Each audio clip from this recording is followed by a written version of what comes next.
저는 현재 퀀텀 점프를 앞두고 있는 이런 상태라고 생각하고 있어요. 현재는 초창기잖아요. 그래서 여기는 정말 수없이 많은 변동성이 보입니다. 이게 초기 상태의 특징이거든요. 그리고 시간이 많이 지나면 여기서는 변동성이 거의 사라져요. 이때는 뭐 크게 오르지도 않고 크게 빠지지도 않고 그냥 뭐 물가 상승률 이상의 상승을 계속 이어나가지 않을까, 이런 생각이 듭니다. 비트코인은 이제 겨우 16년에서 17년밖에 안 된 신생 자산이라고 생각을 하시면 됩니다. 지금은 변동성이 되게 크지만 지나고 보면 이게 거의 직선에 가까운 모습을 보이지 않을까. 30년 후쯤에 $10,000가 된다고 치면 어떠세요? 그냥 직선이 되겠죠. 저는 이런 모습을 앞으로 비트코인이 그릴 거라고 생각하고요. 그럼 이런 상승하는 시기가 있을 거잖아요. 이게 저는 짧으면 5년 내로 나타날 거라고 생각하고요.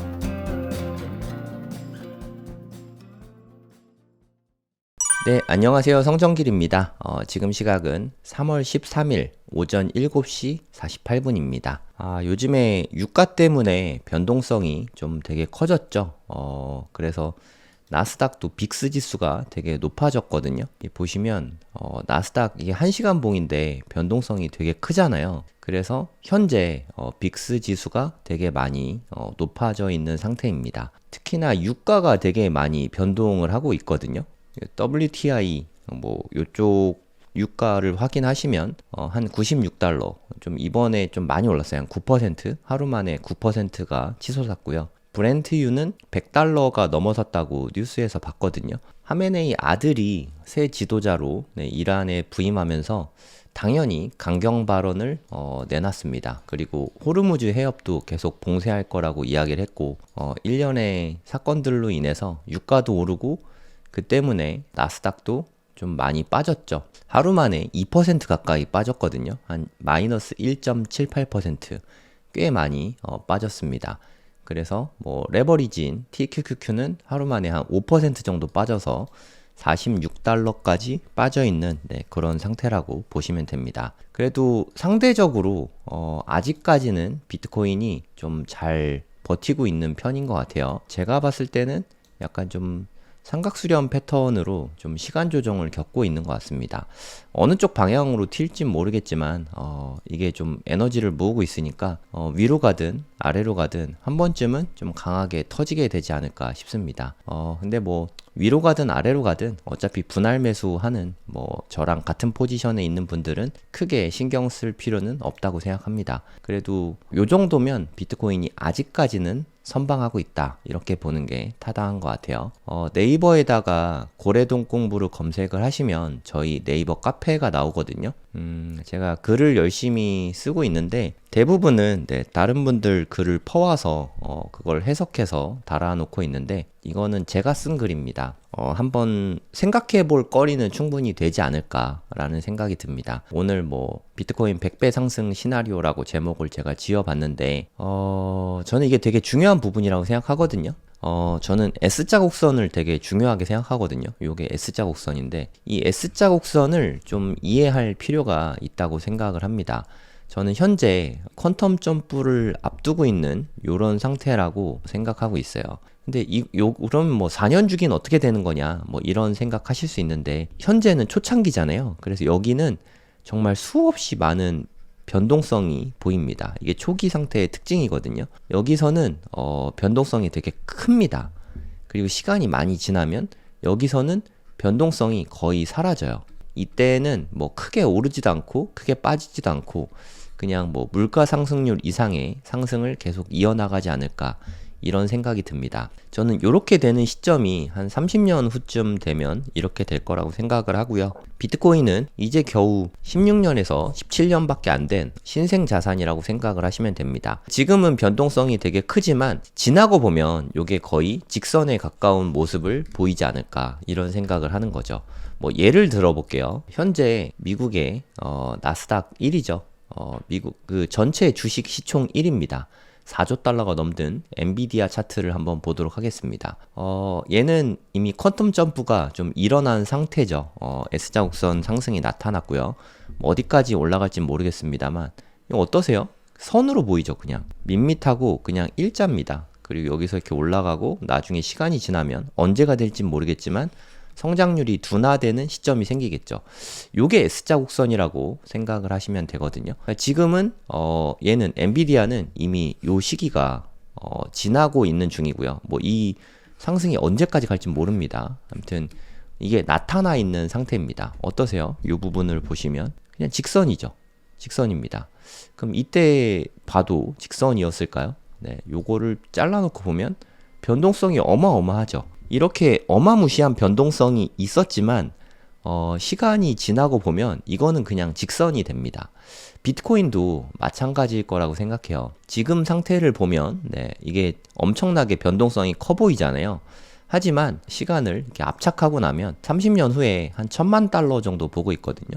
1000만 달러는 진짜 저 위에 있습니다. 여기가 1000만 달러거든요. 30년 후쯤에 1000만 달러가 된다고 치면 어떠세요? 그냥 직선이 되겠죠. 저는 이런 모습을 앞으로 비트코인이 그릴 거라고 생각하고요. 그럼 이런 상승하는 시기가 있을 거잖아요. 이게 저는 짧으면 5년 내로 나타날 거라고 생각하고요. 길면 한 20년? 네, 요 정도 걸릴 수 있다고 생각합니다.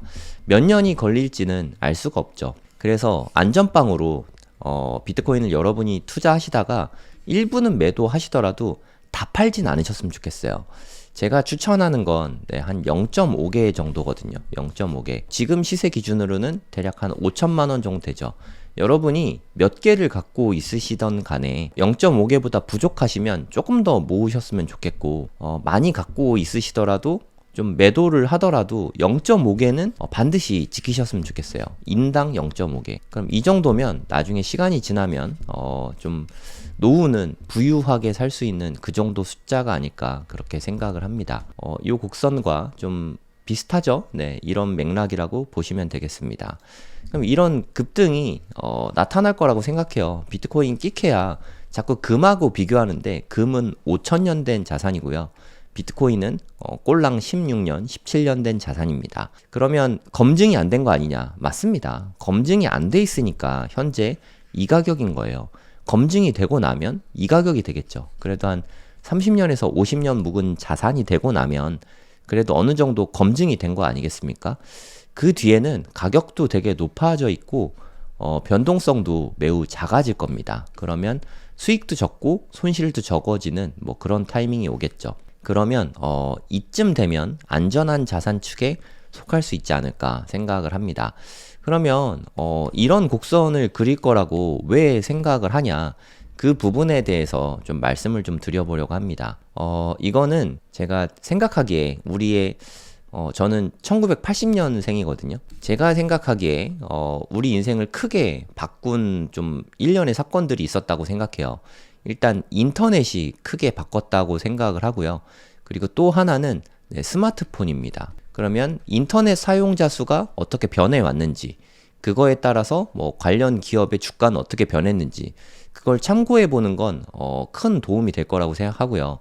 스마트폰의 보급률이 어떻게 변해 왔는지, 그에 따라서 관련 기업의 주가는 어떻게 변화했는지 이걸 살펴보면 비트코인이 늘어남에 따라서 비트코인 가격이 어떻게 변해갈지를 예측하는 거는 타당한 합리적인 추정 방법이라고 생각을 하거든요. 지금부터 뭐 상세하게 같이 한번 보시면 좋을 것 같아요. 1990년 제가 처음으로 인터넷을 사용한 건 1999년이었습니다. 제가 수능 보고 나서 뭐 하이텔, 나우누리 뭐 이런 데서 채팅하면서 처음 인터넷을 쓰기 시작했거든요. 그쯤 됐을 때가 대략 한 1억 명 정도 됐던 것 같아요. 그때만 해도 되게 초창기였죠. 전화선 꽂아가지고 모뎀으로 인터넷 접속하고 그랬거든요. 정말 느렸습니다. 노래 한 곡 다운받으려면 한 5분 정도 걸리고 그랬거든요. mp3 작은 파일이었는데 그때 기준으로 한 3메가 정도 다운받으려면 한 5분에서 10분 정도 걸렸어요. 영화 한 편 다운받는다 하면은 하루 종일 받아야 됐습니다. 10시간, 20시간 받아야 됐거든요. 그 이후로 뭐 ADSL 같은 거 나오면서 그러면서 좀 빨라졌어요. 뭐 유승준이 선전하고 막 그랬었던 것 같거든요. 그리고 랜선이 보급되면서 인터넷 사용자 수가 이렇게 엄청나게 늘어났습니다. 참고로 전 세계 인구가 대략 한 85억 명 정도 된대요. 80억 명 정도로 생각을 하고 지금 현재 인터넷 사용자 수가 54억 명 정도 됩니다. 전 세계 3분의 2가 이미 사용하고 있다라고 생각하시면 될 것 같아요. 요 정도면 최대치다라고 보시면 될 것 같습니다. 그러면 한번 생각을 해보죠. 지금 현재 비트코인은 여기에 있거든요. 여기 한 1억 명이 좀 안 돼요. 비트코인 지갑수로 봤을 때 한 9천만 개 정도 되거든요. 그러면 실제 사용자는 한 5천만 명 정도 되지 않을까 생각을 합니다. 그럼 1억 명도 안 되니까 대략 한 이쯤인 것 같습니다. 지금 비트코인 성숙기가 아닙니다. 초기 중에서도 완전 초기 상태거든요. 주변에 비트코인 투자하는 분들이 아마 별로 없으실 거예요. 우리만 투자하고 있지. 그 뒤로 엄청난 상승을 보이고 있죠. 네, 이거는 인터넷 보급 속도입니다. 그럼 인터넷이 이렇게 보급됨에 따라서 인터넷 하면 가장 관련이 높은 주식은 저는 구글이 떠오르거든요. 인터넷과 구글은 뗄래야 뗄 수 없는 그런 관계라고 생각합니다. 그러면 대략 한 2005년 정도에 1억 명 정도 됐죠. 10억 명이네요. 2005년에 10억 명 정도 됐는데 10억 명 정도 된 이후로도 계속 급등을 했죠. 그 이후에 구글 주가를 살펴보는 건 의미가 있다고 생각합니다. 그래서 밑에다가 제가 구글 주가를 넣어놨거든요. 인터넷 인구는 이미 10억 명일 때 2005년입니다. 요때가 10억 명이거든요. 그리고 현재는 50억 명. 그럼 여기서부터 여기까지 인터넷 인구 수는 엄청나게 폭증을 했잖아요. 하지만 구글의 주가는 이때 늘어난 게 아닙니다. 지금 폭발적으로 늘어나고 있죠. 그래서 이 시간적 괴리가 생겨요. 무슨 말이냐면 인터넷이 보급이 먼저 됩니다. 인터넷 보급이 이렇게 되고 나면 구글의 주가, 관련 기업의 주가는 한 템포 늦게 뭐 한 5년에서 10년 정도 텀이 있다고 보시면 될 것 같거든요. 이 이후에 폭발적으로 성장하는 모습을 볼 수 있습니다. 이때 이후로 또 10배 정도 올랐거든요. 여기 초창기에 비교하면은 100배가 넘게 올랐습니다. 여기 초반에 보시면 저가라고 해서 2달러에 시작했거든요.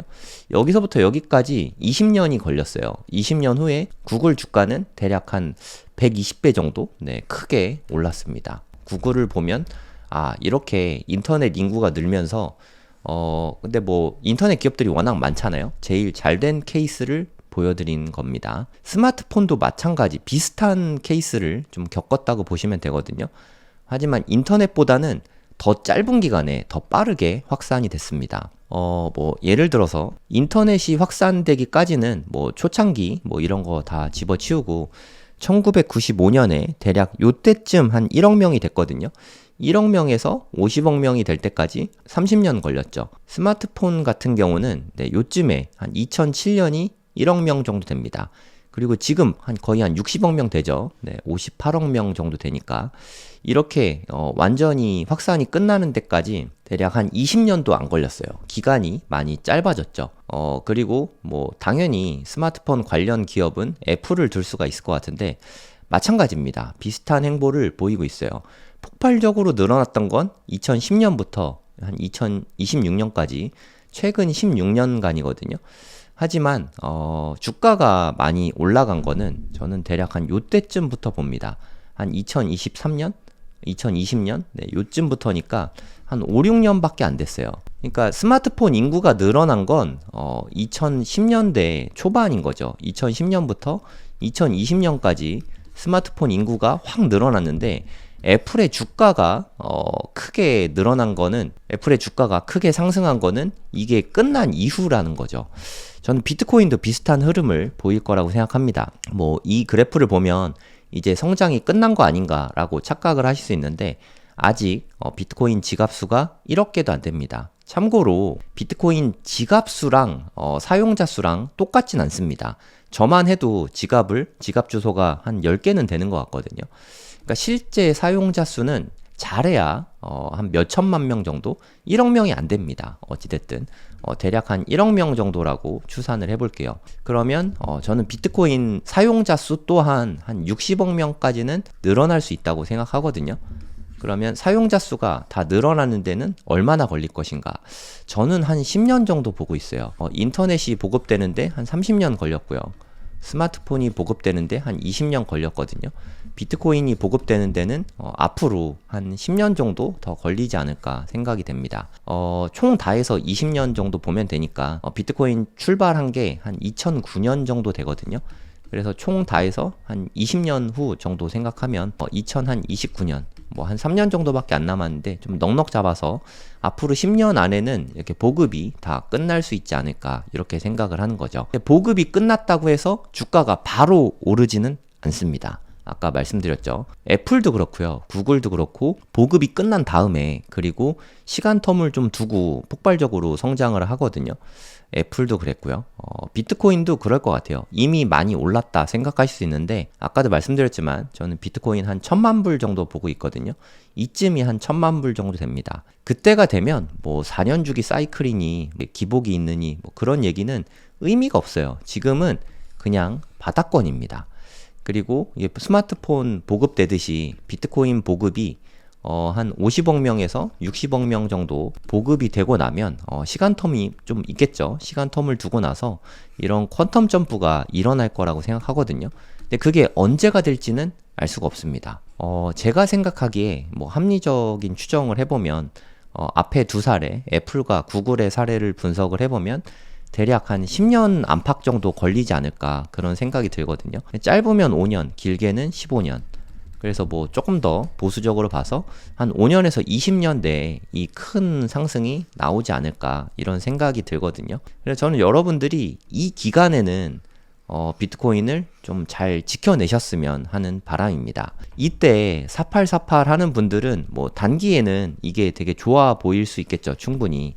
하지만 이 기간에 비트코인을 안 갖고 있는 게 저는 가장 큰 리스크라고 생각하거든요. 오히려 정말 부의 사달이잖아요. 이 기간을 타지 못하면 그거는 정말 안타까운 일이 될 수밖에 없다고 생각을 합니다. 앞으로 어떻게 될지는 모르겠지만 저는 부동산도 마찬가지였다고 생각하거든요. 예를 들어서 잠실의 리센츠 같은 거 한번 볼게요. 저는 이것도 좀 마찬가지라고 생각해요. 84제곱미터 기준으로 했을 때 대략 한 10억 정도 됐거든요. 한 지금부터 7년 전입니다. 근데 저는 이때부터 퀀텀 점프 기간이 시작됐다고 보고 있어요. 그래서 뭐 이렇게 되긴 했지만 이때까지도 S자곡선이 초반이었죠. 뭐 이렇게 올라가고 있고 어디까지 더 갈진 모르겠지만 이게 지나고 나면 좀 평평해지지 않을까 하는 생각을 합니다. 근데 중요한 건 이때 뭐 비쌀 때 팔았다가 쌀 때 다시 사고 이런 생각하다가 이 기간에 보유하지 못하고 있는 게 가장 큰 아픔이라고 생각해요. 대부분의 자산 곡선이 이런 곡선을 그리게 되거든요. 이 기간에 보유만 하고 있으면 됩니다. 사파를 뭐 샀다 팔았다 할 생각을 하기보다는 이 기간에 잃지 않고 가져가는 게 가장 좋은 게 아닌가 그런 생각이 들어요. 그러니까 일부를 매도하고 일부 다시 사고 뭐 리밸런싱하고 다 좋은데 대부분의 자산은 대부분의 비트코인은 그냥 들고 있는 게 가장 좋은 거다 이런 생각이 좀 많이 듭니다. 요즘에 좀 가격 변동이 크죠. 뭐 지금 작지 않죠. 뭐 몇십 %씩 움직이니까. 하지만 비트코인의 미래 가치를 보고 있으신다면 지금 이런 등락에 휘둘려서 두려움에 팔아버리신다면 나중에 정말 큰 상승이 나오는 걸 다 놓쳐버릴 수밖에 없거든요. 비트코인의 가치를 보고 좀 모아가셨으면 좋겠어요. 그리고 나는 20년까지 가져갈 수 없는데요. 뭐 한 그럼 10년만이라도 좀 가져갔었으면 좋겠고 10년 보유하는 게 솔직히 쉽지 않거든요. 몰빵을 하면 10년을 보유하는 건 사실 불가능합니다. 자산의 일정 비중만 가져가는 게 좋다고 생각해요. 제가 추천하는 건 비트코인 0.5개입니다. 0.5개. 예전에는 0.1개도 많이 추천을 드렸는데 0.1개로는 인생을 역전하기는 솔직히 좀 쉽지 않은 것 같습니다. 하지만 0.5개, 지금 가격에서 한 5천만 원 정도니까 누구나 노력하면 만들 수 있는 수준이라고 생각하거든요. 앞으로 1년 정도는 비트코인을 열심히 모으셔서 0.5개는 모두가 달성을 하셨으면 하는 바람입니다. 한 개는 어떠냐? 1비트 모으면 너무 좋죠. 홀비트라는 말이 있잖아요. 그러니까 비트코인 한 개를 온전히 갖는 것. 이거는 사실 어떻게 보면 꿈 같은 일일 수도 있죠. 네, 우리 고래동 공부 식구분들은 1비트 가지신 분들이 되게 많더라고요. 네, 이거는 지금은 별거 아니게 보일 수 있겠지만 20년 후에 개인이 1비트 가진 사람이 별로 없을 겁니다. 네, 이거는 어저께 제가 쓴 글이긴 한데요. 물밑에선 기업 및 기관의 공격적인 비트코인 매집이 이루어지고 있다. 뭐 이런 이야기를 썼잖아요. 진짜 이게 잠기는 물량이 엄청나게 많아지고 있습니다. 뭐 예를 들어서 사토시 나카모토 이거 안 팔겠죠? 스트레티지가 이거를 매도할 순 없습니다. 이런 물량들, 콜드 월렛에 있는 물량들 이런 게 점점 더 늘어나고 있거든요. 그래서 추정을 해봤을 때 이미 잠겨있는 물량이 대략 한 1200만 개입니다. 그리고 시중에 유통되고 있는 물량이 800만 개밖에 안 됩니다. 여러분 800만 개. 아까 말씀드렸지만 전 세계 인구가 한 80억 명 정도 되거든요. 80억 명이 넘습니다. 그 중에 800만 개. 그럼 한 0.1% 되나요? 0.1%네요. 0.1%만 비트코인 한 개를 가질 수 있는 거예요. 물론 지금은 가진 사람들이 많아 보이긴 하지만 가면 갈수록 이게 줄어들 수밖에 없습니다. 여러분이 홀비트를 가졌다는 건, 비트코인 한 개를 가졌다는 건 상위 0.1% 안에 들어갈 가능성이 있다는 뜻입니다. 우리가 뭐 현실적으로 말해서 압구정 현대아파트를 지금 상황에서 매수하는 건 상당히 힘들죠. 뭐 한 50억 하잖아요. 50억을 마련하는 건 엄청나게 어려운 일이지만 1억을 마련하는 건 그래도 좀 생각해 볼 만한 일이지 않습니까? 물론 1비트를 갖고 있고 장기 투자하는 건 생각보다 되게 어려운 일입니다. 공부도 되게 많이 해야 되고요. 저는 공부한 만큼 가질 수 있고 공부한 만큼 오래 지킬 수 있다고 생각하거든요. 비트코인에 대한 공부가 깊으신 분들만 할 수 있는 거죠. 상위 0.1% 안에 들어가는 건 정말 무지막지하게 어려운 일입니다. 이 1200만 개가 잠겨 있는데 앞으로 이 잠긴 물량은 점점 더 늘어날 거예요. 기관들이 계속해서 뺏어가게 될 거거든요. 우리 개인들이 1비트씩 꼭 지켜내셨으면 하는 바람입니다. 네, 이렇게 지켜내신 분들은 분명히 부자가 될 거라고 생각을 하거든요. 너무 단기적으로 보시고 뭐 올랐네 떨어졌네 하지 마시고 장기적인 가치를 보고 계속 꾸준히 모아나가셨으면 하는 바람입니다.